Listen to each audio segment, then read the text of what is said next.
Can you imagine a simple agriculture center being planned in India's Jammu and Kashmir is making Pakistan jittery?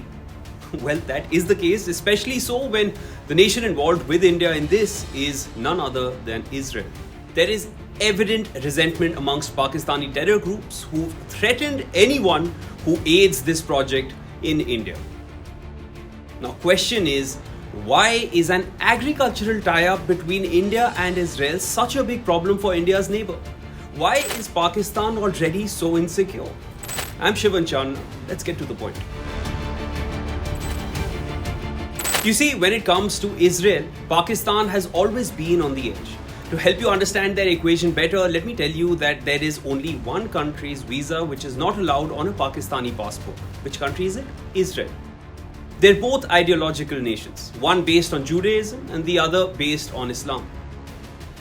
Must mention here that in spite of Israel's attempts at diplomacy, Pakistan has never really reciprocated. Israel was established in 1948, and even when most world powers recognized it as a sovereign state, Pakistan denounced Israel. Pakistan even attempted at providing military assistance to the Arab world against Israel during the Six-Day War in 1967 and the Yom Kippur War in 1973. And of course, not to forget other instances which ruined their ties, like the beheading of Jewish American journalist Daniel Pearl, which happened in Pakistan. Apart from ideological differences, Pakistan has a lot to lose by recognizing Israel. You see, Pakistan has often raised the issue of Kashmir in the UN and linked it to Palestine. Now, if Pakistan recognizes Israel, it will automatically need to retreat from its narrative of drawing parallels between Kashmir and Palestine in the UN. This would make it lose its self-proclaimed control in the valley, and that directly goes in India's favor. I think India in today's times has mastered diplomacy. India can actually preach to the world powers about how to maintain fruitful ties even with feuding nations. But among all its allies, Israel has proven to be one of India's most credible collaborators. The two nations recently celebrated 30 years of friendship.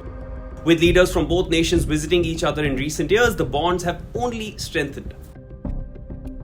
India is one of those very rare societies where Jews never had to face persecution. And it's something which, if you go to Israel, they will tell you this. India is Israel's biggest defense buyer, spending in excess of $1 billion per year. So obviously Israel gains thoroughly from India's business. For India, be it the Kargil War or India's surgical strikes, the role of Israeli weapons can never be undermined. Overall, India and Israel's tie-ups in defense and cyber technology spell big problems for Pakistan, which seems to be tripping on its own laces. Now, if Pakistan attempts to forge relations with Israel, it will get rocked by a massive internal backlash. If it continues to not recognize Israel, it will no longer be backed by the major Arab powers. Don't forget, UAE, Bahrain, Morocco and Sudan have mostly normalized towards Israel basis the Abraham Accords. India, on the other hand, has forged excellent relations with Israel and UAE along with US in the West Asia Quad Alliance. So while India forges relations all over the world, Pakistan is tying up with nations as abandoned as itself. Need we say more?